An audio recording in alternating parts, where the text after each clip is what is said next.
In this video, I'm going to walk you through what each of the datasets mean in the follow overview screen.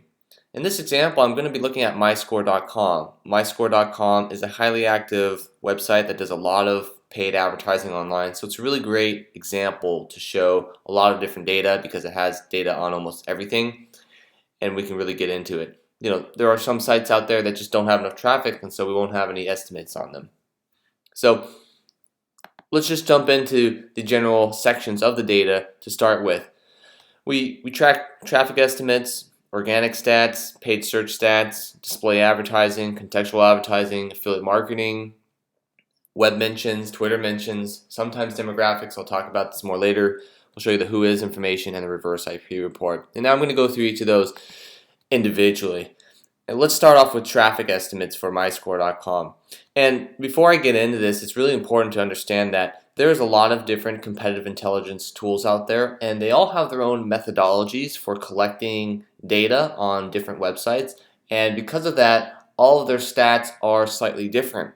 So at Follow, what we want to do is aggregate a bunch of them, show them to you all, so you get a better idea of what the actual stats may be like, because you'll have multiple different vendors to look at. In this example for the traffic, we're getting stuff from Compete, Quantcast, and Alexa, and this is the same theme throughout. The organic stats, paid search stats, display advertising. We show a lot of different vendors so you get the best idea of what's going on.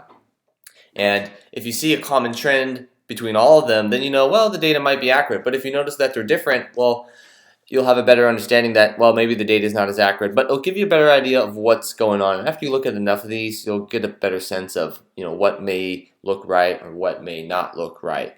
But that is why we give you a lot of different data sets from a lot of different partners. So let's dive into the traffic estimates right now. And I'm just going to go down each individual, little area one by one. So the first one is the Compete monthly unique visitors. It shows their estimated monthly unique visitors. A lot of this stuff is really based towards the US data set, from my understanding. It'll show it on a month-to-month trend. This will be updated monthly. The Quantcast chart shows the estimated number of monthly unique visitors, but it does it a little bit differently. It kind of aggregates it by day, and it shows you kind of a rolling trend of how many visitors it has, and this thing updates daily. And the Alexa chart, it doesn't estimate the number of visitors a site gets, whereas Quantcast and Compete gives you solid visitor numbers. Alexa does it a little bit different. So in this chart right here, it's actually showing you the percentage of all internet users who visited the site. And they have their own methodology for tracking the stats, but basically what you're seeing in this site is 0.003% of the internet is viewing this site. And what's good about this chart and the other ones is you can kind of see if they're showing a similar trend or not, and you'll get a better understanding of how the traffic is trending either up or down, or it's staying flat. Now let's go on to the search engine optimization, the organic results. And you'll notice here, as I go into this section, you'll actually have a clickable country selector. Now this is available for the organic stats, the paid search stats, the display advertising, and the contextual advertising stats. And if you see the country drop down, you can actually change the country and you can look at the different stats for each country. Now, myscore.com is a credit report website that's based in the United States that provides FICO scores for people in the United States. So they're not going to have that much international data. But if you are looking at an international website, you can go in here, select the different countries, and it'll show you the top stats for that. And the data partners, they just have servers around the world, and so they just basically scrape a bunch of pages and monitor websites and from different IP addresses from servers in different countries, and that's how they gather the different data. But this isn't available on everything. As you'll see in the traffic estimates area, we don't have a drop down to select the country. So this is kind of like a general overall what they believe the traffic estimates. They don't currently provide a way for us to filter the traffic by individual countries. If that option does become available in the future, we'll put that in. And also, I don't have a general way for the search engine optimization stats or the paid search stats to see the stats for overall. What's the top keyword overall? Because the top keyword is different for each country. You may or may not actually rank for the same keywords in a different country. So that's why these stats are specifically country oriented. By default, it's going to show you the United States, but later you can switch it. But that's why the others are global and this one is country specific.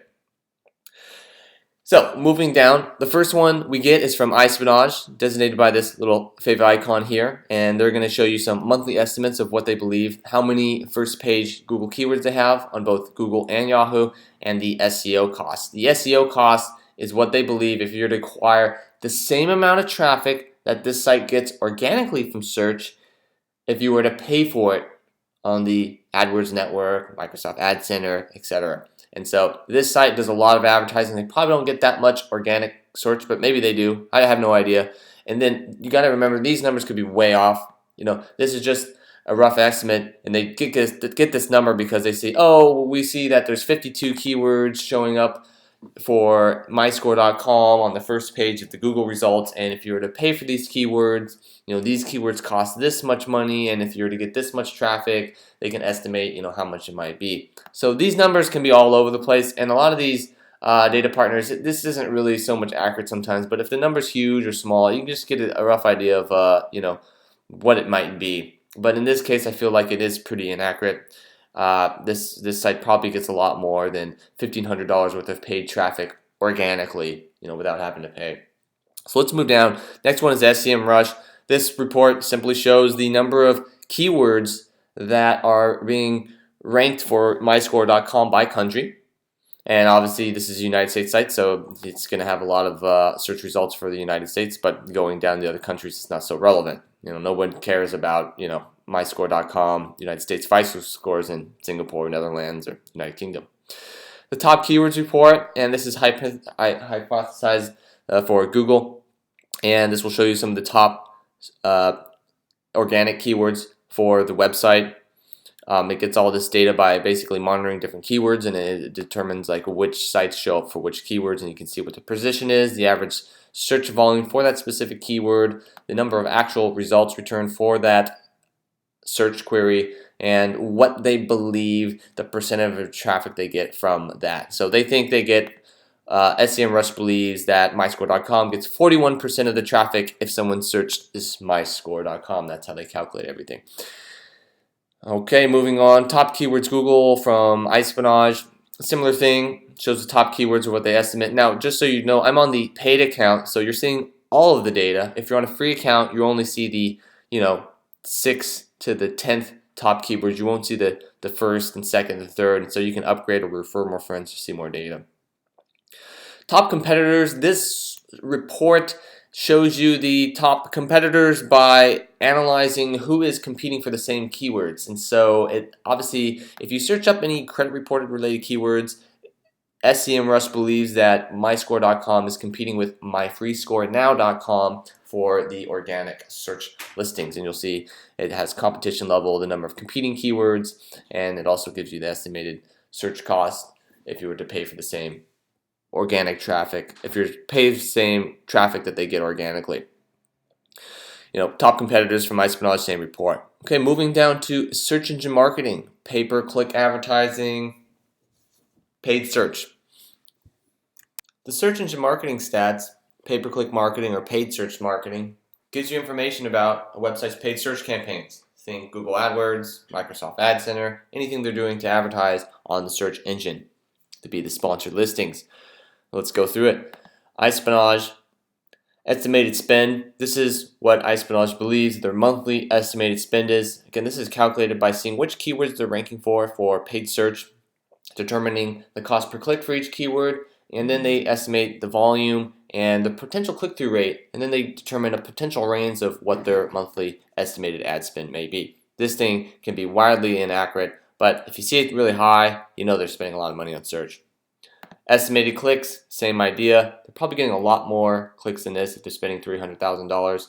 So again, they're always working on making their data accurate, but these numbers, know that they're just not 100% correct. So don't fixate and think that just because you see these numbers that's what it is. Just know that they're doing a lot of search marketing if you see $100,000 plus ad spend. the number of keywords they're ranking for Google. So they're obviously advertising a lot on Google AdWords, but not so much on Yahoo and Bing. As you can see, they're not doing much paid search on there. SEMrush top countries. This is ranked by the number of paid keywords that MyScore is ranking for by country. Obviously, they have some stuff showing in Canada and Singapore, which is probably not correct, but maybe they did it on accident and they fixed it. The top keywords for Google. This is determined by seeing the top keywords that get the most amount of traffic, and they estimate the number of visitors that they might get from those keywords based on their position. And free credit report looks pretty relevant. And this is from Keyword Spy now, top keyword report. This one is being determined by the length of time that they've seen these keywords running. The longer amount of days that they've seen a keyword running, they assume that it's going to be profitable. You know, sometimes you see these things running for like a year, as in this case right here. And so the idea is that they wouldn't be spending money on this keyword if they're losing money for a whole entire year. It's possible they might be, but generally they are optimizing their search spend. And so if the ad has been or keyword has been running for longer, you'll know that it is likely a profitable keyword. And so they're using this as a metric to score the top keywords. Again, they're all slightly different. Top keywords for Bing and Yahoo. The other ones were showing the top keywords for Google. Same data, different search engine. Top text ads from SEMrush. Pretty self-explanatory. Not quite sure their ranking algorithm here. And just so you know, you can always click on, actually hover or click on the gray info button, and it will show you more detailed information about the specific data set that you're looking at. Top text sets for Google from iSpionology give you a little bit more information. These ads are running for a long time, and the average position is high. Note that you may see that last seen is March 16th, 2015. At the time of me making this video, it's April 7th, 2015. We update these stats twice a month. So if you see it's relatively new, but you see that it's not running as of today, as it says, this just means that that's the last time it was seen. We just don't update this data all the time. We update it twice a month. So if it's within the last 30 days, it's probably still active. But that's why you're not going to see today as the last seen date, unless you happen to look at the report and we're updating our stats the same day that you're looking at it for the first time. Top text ads from Keyword Spy. Again, this is all pretty much the same for information, just a little bit different. It's showing the Google, the Bing and Yahoo. And Bing and Yahoo are grouped together because when you advertise on Microsoft Ad Center, it syndicates across both Yahoo and Bing search. And that's why those are grouped together, and Google is a separate search engine. Now, top competitors, similar to the organic search listen, same idea. This shows the number of competing keywords on both organic and paid, but specifically more weighted towards the paid keywords. Who's competing for the same traffic on paid search? And it's sorting these as, the people that they're bidding against. And these reports are generally the same. This one tries to estimate the monthly advertising paid search spend for their different competitors. This is an iSpionology report. Again, we talked about that. Moving on to display advertising, banner ads, anything that you see across the internet. This is mainly for placement targeted ads. There's many different types of targeting when you're buying traffic. You can do retargeting and placement targeting, and the way that these systems are set up are the vendors that we work with, and I'll walk through them. It's generally based on they have all these different websites that they know have banner ads on them. They monitor them all with servers, and they see which ads are appearing where, and they'll know which ads appear at what placement and at what frequency they're appearing on these things. And so a lot of this information is determined based on placement targeting or just where the ads show up. Not so much retargeting, where it's a little bit harder to track. You visit a website, you get cookied, and then as you visit the web, anywhere you go, you're going to get retargeted with the same advertisements. These services, from my understanding, aren't going to track that as much, if at all. So this is really more placement targeting. It's not really going to show so much about retargeting. So let's go through this. First one's ad clarity. Now, sometimes it's confusing because the different partners use different terminology to describe the same or similar things. And, Ad clarity is the only one that calls things mediators, and mediators are any sort of intermediate redirect before the visitor hits the landing page. So you could click on an ad, you could go through the ad server, then you might go through somebody's tracking redirect, and it might go through somebody else's, might go through another display advertising network exchange. Finally, it'll hit the landing page. In that instance, there's 3 hops in between the link to the landing page, and that's what ad clarity determines is a mediator. And so this isn't quite the number of ad networks, but it's just more the middleman in between the links. So there could be a lot of mediators. And you'll notice that unlike the other ones that just say ad network, ad clarity uses mediators. Placements, these are the number of domains that they see myscore.com advertising on. Campaigns, I'm not sure how well they track this, but they're trying to group campaigns as when you create campaigns in like a Google AdWords or display advertising account, you have a group of creatives. This metric to me isn't that valuable, but this is their own internal metric. You can also read more about any of these guys' different tracking metric names by just going to their website and reading their FAQ, and it'll help you better understand. You can also hit this info thing, and we'll make it. We'll show you some more information, and just let us know if we can make this video better. We'll continue updating it. Ads, pretty self-explanatory. The number of ads or creatives, sometimes commonly interchange that word. Impressions, the number of impressions they believe they're getting on a monthly basis. Actually, I don't think that's right. I'm not really quite sure what impressions are. It might be the number of impressions that they've seen the ad. This isn't the monthly estimated account. Sorry, I said that incorrectly.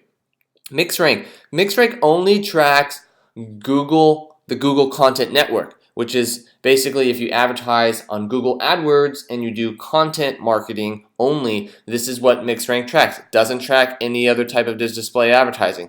So that's why it has a lot of text ads, tracks some banner ads, tracks placements, tracks keywords, tracks the number of landing pages I've seen. That's a lot, 20,000. They're probably just using a dynamic keyword insertion or something on the landing page. Most people never have more than 20 landing pages. If that, that's a lot. 20,000 is quite an extreme amount of numbers. This also might just be determined by the URL in the browser. So again, all these are tracked a little bit differently.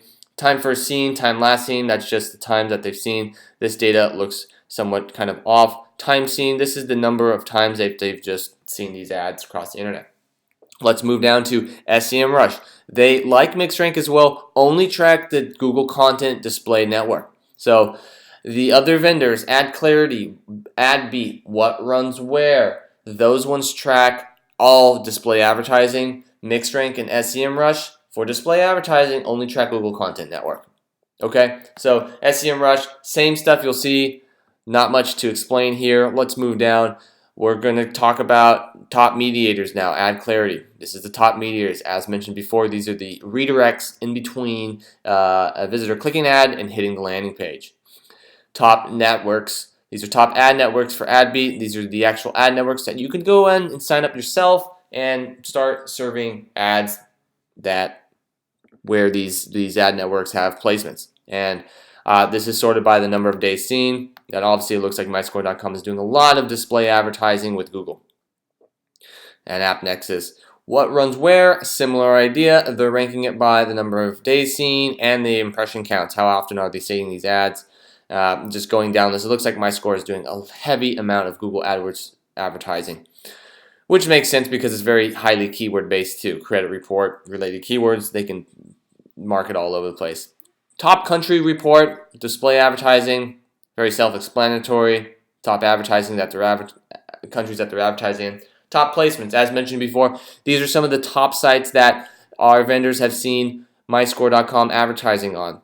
So a lot of activity on some of these sites that must have banner ad placements on their site, and you could also buy traffic from them. And why this information is good of all this stuff, and I haven't been talking about as much, is as you go through this, these are some of the things that you can use in your own advertising campaign. If you're competing with credit related sites, these placements might be good for you. Obviously, looks like somehow companycheck.co.uk and somehow there's US people going to that thing and clicking on their ads. Maybe this is bad targeting too, and it's possible that these ads just appear there and they don't even know about it as well. So again, you got to kind of know what the data is and isn't, knowing that it's not 100% accurate, but know that you can do some things for it.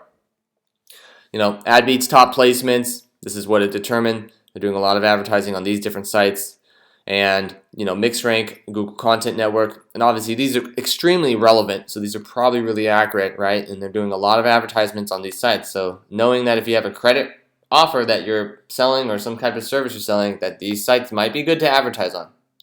Looks like these are very active, and they've been advertising there for a long time. Looks like over a year. Now, top banner ads, pretty self-explanatory. These are some of the top ad creatives that you're seeing, ranked by different metrics. And again, we show you a lot of different data from a lot of different data partners to show you just a variety of different ways that different people track their different stats and have their own methodologies, but it gives you a better understanding of what might be going on. And if you see an ad that's across all of them, then hey, that one might be actually really hot. But sometimes they'll pick up different ads, and so it's great because what runs where might see a different ad that AdBeat doesn't, and they're equally as good, and it's just great to see them all. So top text ads for display. This is generally going to be Google AdWords content, but there's other places, and so just like a banner or flash ad, you can also use text ads. Same idea. Not really much to explain here. The What Runs Where landing page report is very popular. These are some of the top landing pages that What Runs Where has seen. This is, of course, when you click the ad, you go through all the hops and redirects, and you finally finish on the landing page. These are some of the top landing pages that they've seen being used over and over by the number of days that they've been running it. Moving on to contextual advertising. And a note, of course, I didn't mention earlier for display advertising, but in display, and just like contextual, you can sort by countries. Now, for contextual advertising, this is pay-per-view, cost per view. It's basically a lot of pop-up, generally a lot of adware, and these are people who install extensions and other types of software that periodically pop up advertisements on the thing. Sometimes some companies use that as a way of monetizing free software. We at Follow don't use that, of course, in our extensions, because that's not our business model. But essentially, this is this type of stuff. Or if you were to visit something like Forbes.com, you see a big fat interstitial pop up over your page, and you have to click here to remove this big light box before you see your article. That's also contextual advertising. Any type of pop-up advertising is contextual. And so, box of ads, we get this data from them. This tracks the total number of creatives. There isn't really much creatives here. Sometimes there is, but generally these are landing pages. Generally when they're popping up, they're popping up a landing page. Sometimes they use an ad, but most of these are just straight up pop-ups all together, and it's going straight directly to a landing pages. And so creatives, landing pages, whatever's being popped up with their contextual advertising. Box of ads only tracks 3 networks right now. So unlike the display advertising data where they can just see all the different ad networks that are going on, contextual is a little bit harder because they have to specifically install all this software, and they have to then determine which ads are appearing for which software vendor or which ad network, and so it's a little bit different. They can't just see them all. So right now they're only tracking 3, which is from Traffic Advance, Lead Impact, and 50 on Red, and this just gives you the breakdown of which one is more active. But there could be other contextual advertising sources in here that we have no idea how much they're advertising, and maybe they're not even advertising on these 3, but they're advertising on the other ones, but we just don't know. Okay. Top targets. These are some of the top targets that Box of Ads sees that they are popping up their ads over. So I guess according to this, if you go to Silver Star Casino, it might with the contextual advertising software installed on your computer, the adware, you're likely to see an advertisement from myscore.com. For some reason, doesn't sound really relevant. Let's move on to affiliate marketing. This one is global. You cannot filter this by country. Now, this is determined by which affiliate offers point to myscore.com. Now, this report only shows you the offers that are syndicated at an affiliate network. This doesn't track direct affiliate programs. For example, follow.net, we have a referral program. If you refer someone and they sign up for a paid user, we'll give you a commission for that, but that isn't tracked on here because we're only tracking the affiliate campaigns that are syndicated at affiliate networks. This is a way easier way for us to get a lot of affiliate campaigns in one spot instead of individually tracking affiliate programs per site, which we may do in the future. But really, this is for a lot of affiliate marketing, performance advertising. This tracks offers at affiliate networks. So this report, the highest payout offer report shows you all the different offers at different affiliate networks that are running traffic to myscore.com. And these are affiliate programs. And so myscore.com is paying anywhere from around $23 up to $40 for every sale that an affiliate generates for them. This report shows us all. You can click on the offer to view, some of the landing pages, and you can click on these networks to sign up for the affiliate network themselves. Let's keep moving on. The web mentions area. This shows you the social web activity for the websites. This will show you if anybody's talking about it. If anybody says myscore.com on their website, this is going to be picked up and we're going to notify you. We also track this on Twitter if anybody's talking about myscore.com. It's not if they talk about myscore or myspacescore.com. It has to be myscore.com, basically an actual link to the website almost. And so we're tracking exact mentions. And this is not tracking the actual Twitter handle for the website. This is just tracking if anyone mentions myscore.com in a tweet. Same thing with the web. And now this information may or may not be populated. Once somebody follows a site for the first time, we start tracking all of the mentions moving forward. But if someone hasn't followed it before, it's very likely that this section is empty because we're just not tracking it yet. There's just too many sites on the internet, so what we do is we only track the sites that people are following. Otherwise, our systems would be overloaded and we'd be following all types of domains that we don't have any need to follow. The demographics data, we may remove this in the future because we've been having difficulty getting accurate data that is affordable and reasonable for people. We get this data from Quantcast, and if a site has the Quantcast tracking code on it, we'll have demographic data. I'm going to just go ahead and skip this one because it's not shown very often, but some sites do show it, and it'll show you, the percentages of people who are male or female, the income, the ethnicities, etc., etc. The who is information for a site, self-explanatory as well. It shows you the who is information, contact information. This is great because a lot of people use the who is email to contact people. And so if you're looking up a lot of different sites, let's say you're an ad network and you're looking for more publishers to run your advertisements, you can go visit these other sites, easily pull up the follow extension and click on their email address and the who is, contact them, reach out to them. Follow gives you a lot of information on a lot of sites, and then you can kind of contact them through this, or you can also call them, but generally the email is the best way to reach them. Lastly, last report I'm going to show you is the reverse IP report. This report shows you the other websites that are also hosted on the same server as myscore.com. Basically, myscore.com is hosted on a server with a specific IP address.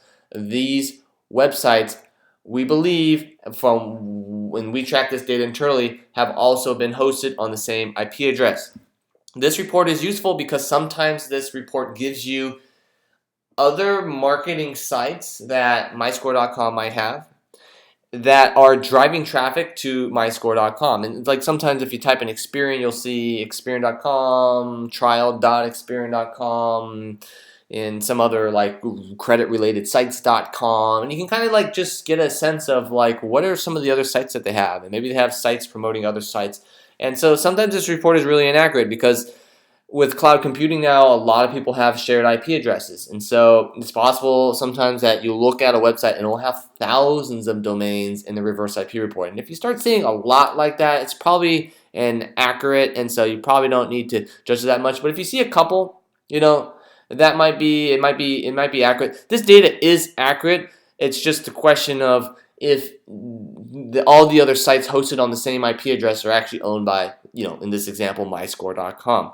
But sometimes it shows you a lot of stuff. You might look up a site and you might see that they have 10 other sites that are all related to credit report, and they all have different types of content and all promoting each other, and so you can kind of get a better sense of what some of the other sites the site might have, and that gives you a better understanding of how they might be marketing credit reports in general. It might not just they might have a lot of different properties, and that might be part of their strategies. So in summary, this is what we looked at. We looked at traffic estimates, search engine optimization, search engine marketing, display advertising, contextual advertising, affiliate marketing, mentions, some of the demographics, who is information, and the reverse IP report. there's a lot of information on here. Again, if you have any questions, hover your mouse over the information icon. You can also contact us anytime by clicking this big question mark or emailing us at support@follow.net. We're here to help you. There's a lot of data, but once you start looking at a lot of different sites and just going through them and kind of comparing your stats versus the other stats of other websites, you'll get a better understanding of how to use it. And some of the best ways how to use Follow is really to know that, again, this data isn't 100% accurate, and so use this kind of as a benchmark. So if you see that your site has, Compete thinks your site has 500,000 visitors when you really have 200,000 visitors, Compete thinks you have double the amount of visitors. But then if you compare your Compete stats versus another site's stats and you see that they have double the amount of estimated traffic, well, then comparatively to you, they might have double the amount of traffic that you actually get. So, maybe the Compete numbers are off, but if you estimate their estimates for your site versus other sites, and you kind of compare the difference of what's the difference between your sites and their sites, it gives you a better gauge. So, in that example, if you have let's say 50,000 visitors, and Compete thinks another site has double the amount of traffic than you, so it's possible that the other site has 100,000 visitors. And again, that 50,000 visitors would be tracked from your actual Google Analytics account. And so you can kind of use it as a general gauge of what's going on, because it's kind of roughly all inaccurate the same amount. So if it's a little inaccurate on yours, it's probably a little bit inaccurate on the other ones, right? And so you can kind of still use them as comparing them. And that's a really good way to use this competitive intelligence software.